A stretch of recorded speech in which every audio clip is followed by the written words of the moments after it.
Okay. Hi everyone. Welcome to today's session. So far, we've covered a lot, right?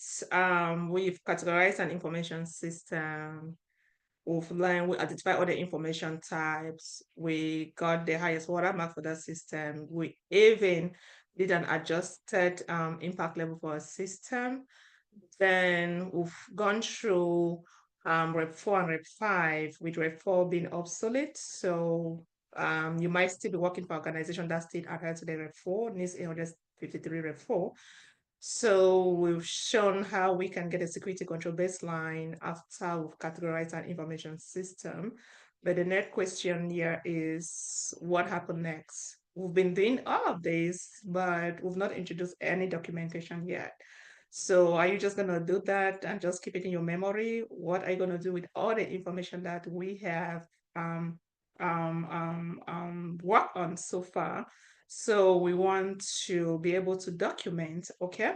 And if an organization is adhering to the FISMA FedRAMP, it doesn't even matter, even when you work for a private organization, which are not of a GRC, they don't have any form of documentation.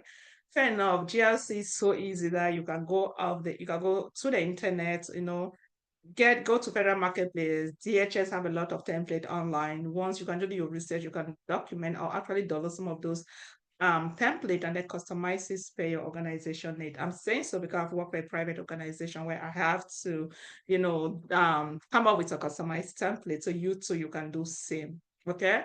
So the very first documentation that we're going to talk on is called SSP, that's System Security Plan. If you hear the name System Security Plan, it's just a Bible for that system. It has everything about that system. Okay. And as of now, we'll also make it a habit to learn how to develop our own policy, right? And since we have just categorized our information system, we have the system description. Fair enough, this is YouTube, but I already start student. That's something that they've worked on hands on. They were able to have a system description with the architectural diagram, actually everything. So they were able to identify all the information types that your system have. I think they have close to like 21 information types, if I'm not mistaken. They were able to adjust some impact levels, and they were able, no, they also came out with their highest watermark, and their system is a high system. And now they are currently working on security controls. After that, they'll also learn how to start developing, their SSP, everything that we've done, both, the security aspect as well as the privacy aspect. But let me share my screen. Let's quickly go over the slide together.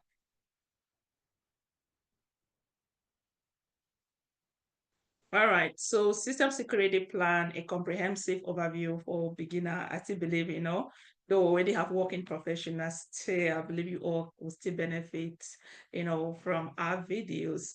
First, it said an SSP outlines how an information system security controls are implemented, assessed, and maintained. It documents the security posture of the system.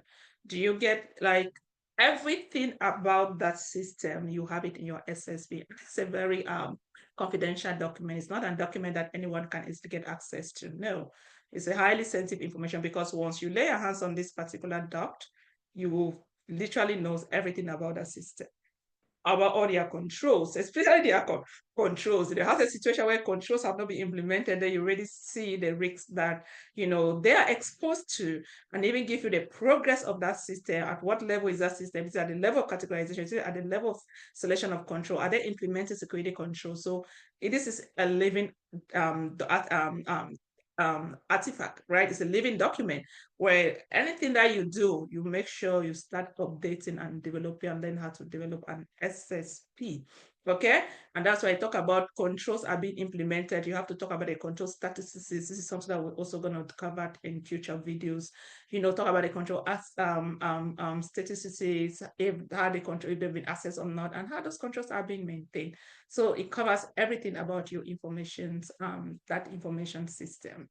For example, let's just say you maybe have an information system, where you at a hospital, one of their information system that collects patient sensitive information, right? And they say an SSP outline how patient's data is protected, and what security measures are in place to ensure confidentiality as well as integrity. And let's not also forget the availability aspect.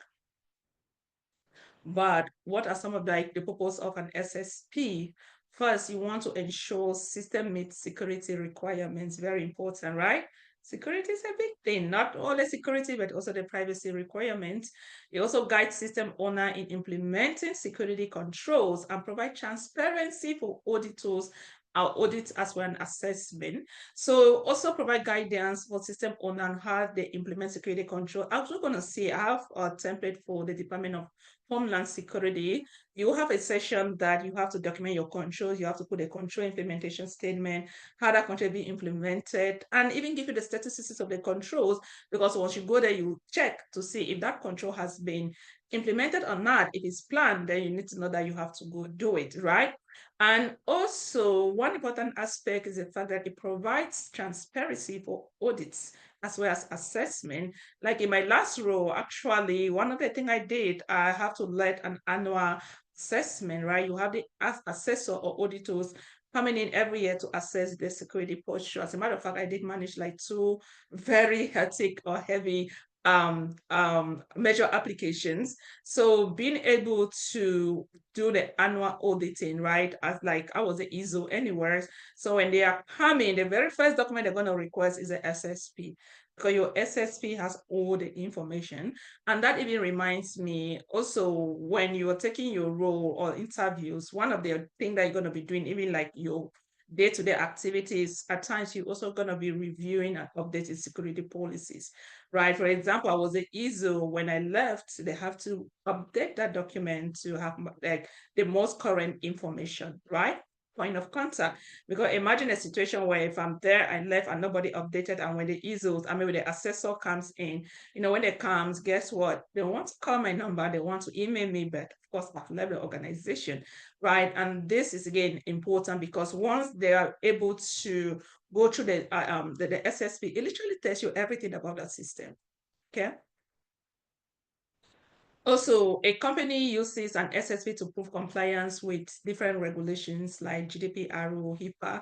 And that's why I keep saying that it doesn't matter if you are adhering to FISMA or FedRAM. This is a document that anybody can adopt because it helps you bring everything together, right? You have a unified approach where you're able to document stuff, you're able to see the actual risks, you're able to remediate them, you are able to just make sure everything looks good, right? So SSP is just one important document. Also, another important section, your SSP has to do with a system description. As I said, as student, we have a system description that they work on. You should be able to put the name of that system, the ID of that system, and each and every system have acronyms. Also put the acronyms of that system, and then you also want to put the system descriptions. Like here, we said managing customer records for e-commerce platforms. I'll just have a diagram that literally you guys can just picture the kind of system is it, right? Then again, remember, you also have the section of your categorization aspect that we spoke already. So you have to categorize it based on the impact levels. And you need to understand that you are categorizing based on each and every component of the CIA triad, that the security objectives, right? So if your system has over 9 information types, 9 times, how much? 9 times 3, because you have, three information, like literally you have to take each information type, get the impact level of confidentiality, integrity, availability, and then check, do we want to adjust it? Do we want to tell it? If yes, we have a rationale behind it. And then you go to the next one. So you have to do like that for all your information types. But if you have just one information type, then you just have to do it for the 3 security objectives. That's the CIA tria. And an example here is that a payment processing system might have a high confidentiality impact, ensuring sensitive financial data is protected, where you need to ensure that they have like access controls, right? Because in a situation where you collect a lot of sensitive information, you want to make sure you have the necessary security controls.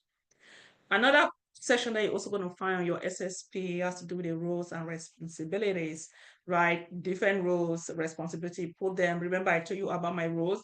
For example, because I was in ISO, I have to lead this annual assessment where auditors are coming or assessors are coming. I should be the point of contact to give them all the different documents that they need. And bear with you, before they even come, I must have reviewed all our policies to make sure they are up to date.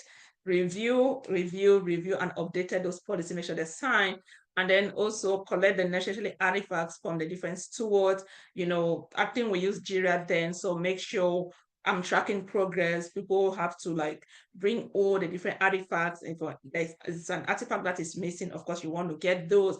For example, I have to let a tabletop exercise for, disaster recovery, for both disaster and incident response. And those were the artifacts that they also needed. So you need to make sure you do all of those before the event comes.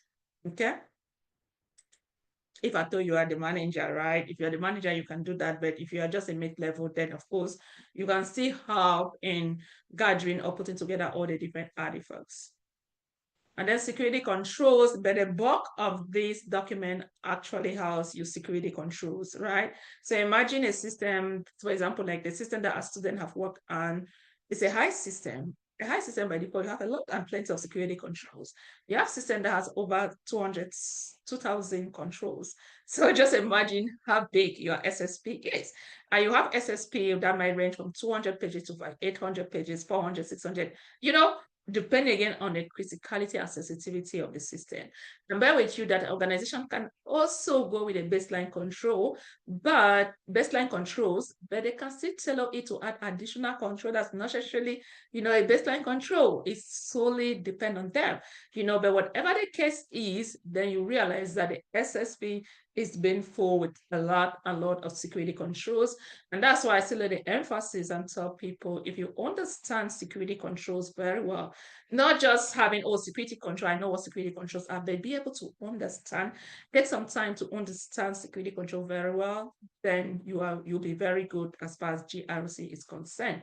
So let's go to this template that I already downloaded it online, that you can just go to Google. I did it from the Department of Homeland Security. You can also, you see it as a DHS, or you can also go to Federal Marketplace. You can just see, like, you go to the resource section, you can download some of their template there. But looking at this, let's just say that, let's quickly go over it. Oh, it's not responding. Okay. So do you see first, you have to come. Remember when I said that when I led the annual assessment, I have to review and update that policy. So each time you are reviewing, you have to come to the revision history and make sure you update it. Even if nothing has changed, still you want to put the date that you review, right?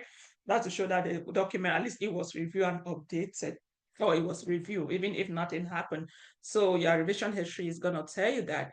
So this is something that, again, as students will be developing this policy, even if you are not taking training with us, you can also make it your habit to just go there. You can create maybe a system description, then just learn how you can tailor this to fit your organization need. Okay. And the preface is just talk about the Department of Homeland Security, but let's go down and see what we have. And just even going through the table of contents. So just imagine from year to somewhere year, it just has everything about the system, the boundary, architectural diagram, roles and responsibility, the ATO statuses like authorization to operate, hardware and software components, system description, and so on. But if you look at it now from here, that's from page 15, right here, because this is control, from page 15 all the way to page 250, they are all security controls. So you see, you just see what I've been telling you. Oh, everything again in this document. Again, once you've put everything, but the record of the document are all security controls. I'm going to see that shortly. Okay, so system identification. First, identify your system, the system security plan overview or whatever.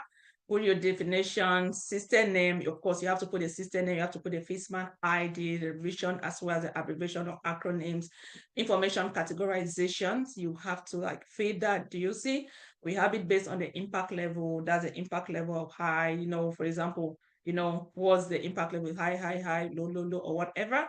You have to do it and come up with the highest watermark. And then you have to also identify all the information types, right? So information type, you define them, you classify it, and then you see at justification, you have like provisional level. If there's any form of adjustment, you want to come up with the rationale about eh, you have to come up with a rationale for that adjustment, right? And then also talk of responsible organizations are personnel and point of contact. Do you see the point? That's why I said this is something that this document it's a living artifact, it's a living document. You must always have the most current information. So if somebody leaves, you want to make sure it's been reviewed and updated. That person information is being removed, updated with the most current information, right? And that's where you have to put it, address, name, phone number, and email. Make sure those are also documented. And then system operation under 1.5, you want to tell us what's the operation of the system. Where are we at the level of the risk management life cycle, right? Currently, I think that we also want to go, we just said we are still on the phase 1, that's the categorization of information system, because this is a draft document we are still developing. We have to categorize it. We need to put the information type. We need to tell it to have our ID and everything.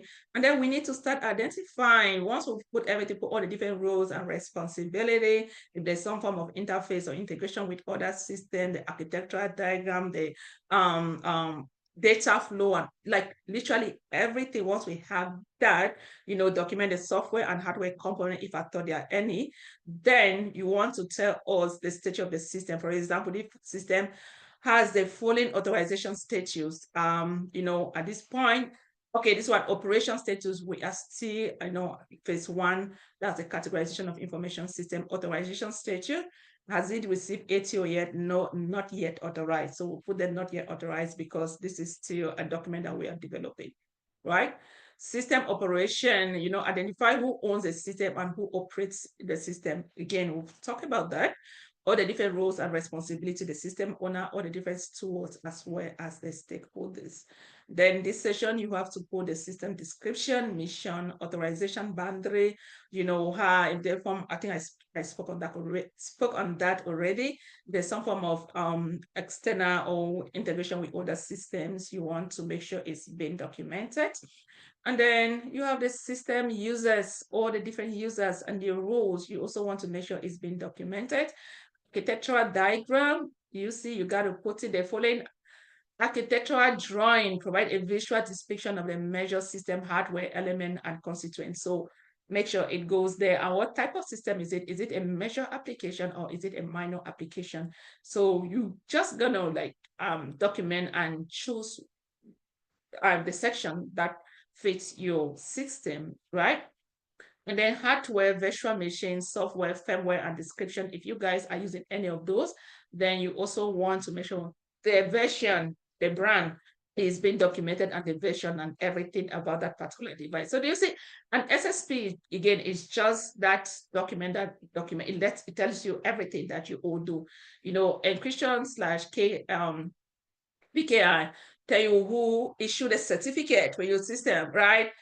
Like, when is the certificate gonna expire? Do you even see encryption devices? You need to have the host name, the model, the version, as well as the location. So everything again about your system, you're just gonna document.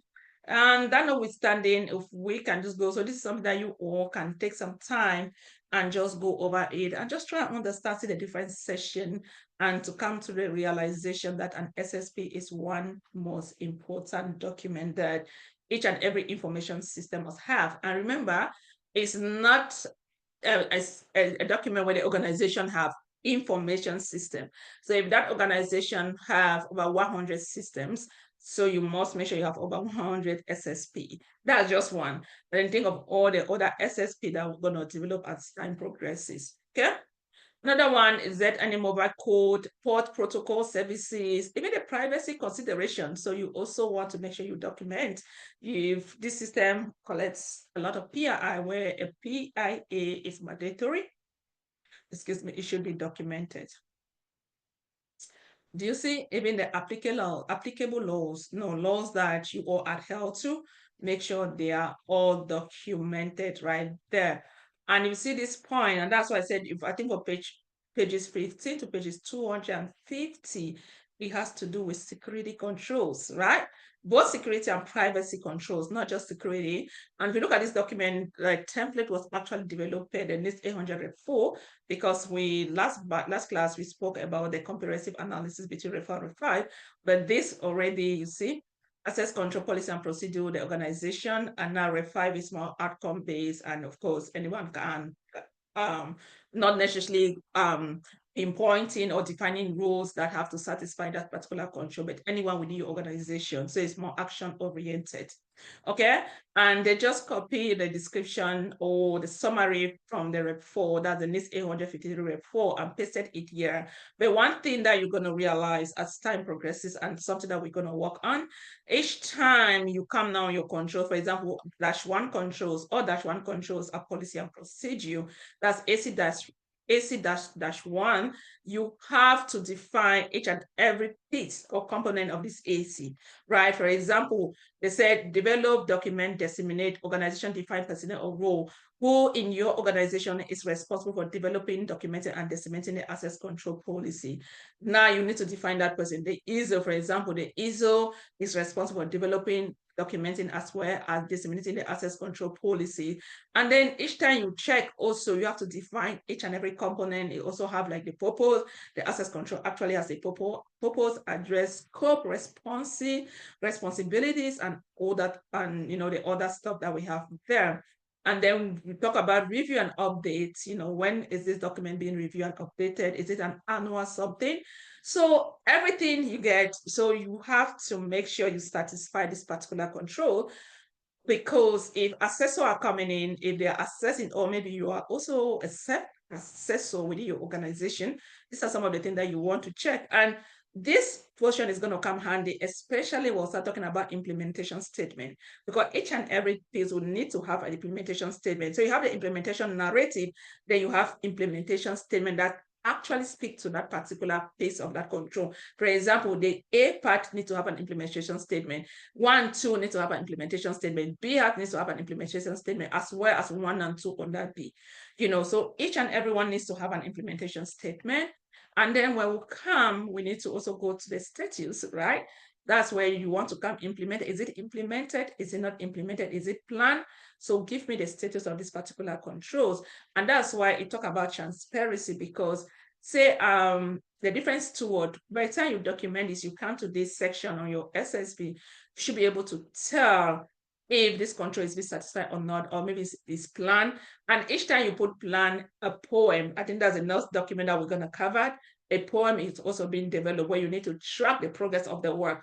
Give me a time frame. When do you what's the expected time when your organization or the responsible personnel will have to implement this particular security controls, right? So each time you are documenting this, again, it's being tracked. And if you work in an organization where they are so big on agile methodology, then this is something that, of course, they have to incorporate in all their sprint, where you have the scrum master, the product managers, can also follow up to make sure that the controls are being implemented. And we are also, meeting our poem expected timeline. Okay, so likewise, if you see here, you go to like account management. Do you see that kind of account management is huge? It's so long. So if you look like how many P's we have here, so you are coming here for your SSP. Again, it's just what you have in your policy, because you've already developed your policy. So if you have a good policy, your policy comes now in paragraph form that speak to that controls. But when you are updating this on your SSP, you are updating more of the implementation narrative. So you have each and every piece of this control, you have those implementation statements, right? So it's just a replicate of your policy. Once you have a good policy, it's just something that you just copy and paste, but make sure it satisfies each and every component or piece that is being listed here, right? For example, identify the following types of information system account to support organization mission that They say assignment, organization define information account type. Tell me what kind of account type, define the account type that is responsible for that, but we're not really going to spend time because this again is rep 4. So since we're going to be working with rep 5, next or subsequent videos we'll delve into the rep 5 and see how we can start developing security policies, and also how we can effectively develop how they call or learn how to write implementation statements so as to come up with an implementation narrative. Okay, so if you look at here, if you look at this document again, everything again just has to do with your controls, your controls, your controls. So tell me, if you've been accessing controls over and over and over again, this document is so easy, right? Yet it is long, very, very lengthy document, but it has to do with a lot of security controls. Okay, so this is what SSP is all about. One most important document that organization need to have for their information system. And again, as I said, it has everything about that system that you need to know. Okay. So for those, if you want to download this doc, you can just go to, I went to Google. I just put DHS SSP template. I was able to download this. And even when you go to the federal marketplace, you can also see some SSP that you can just download it and then just make it a habit to go, to go through the draft and see the different session, try and understand. Even when you are a working professional, just also make it a habit to visit this document to see, just to revise and then get, used to. Maybe you are not really working with, with this SSP, but this is something that you can also help develop if you're working for a private organization, right?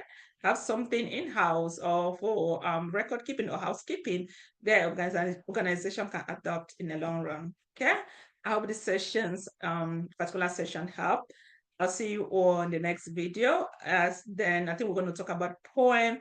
We're going to go through security controls. Then we're going to learn how to start developing security policy. And from there, we're going to learn how to write implementation statements. So it's a lot. See you all in the next video. Bye.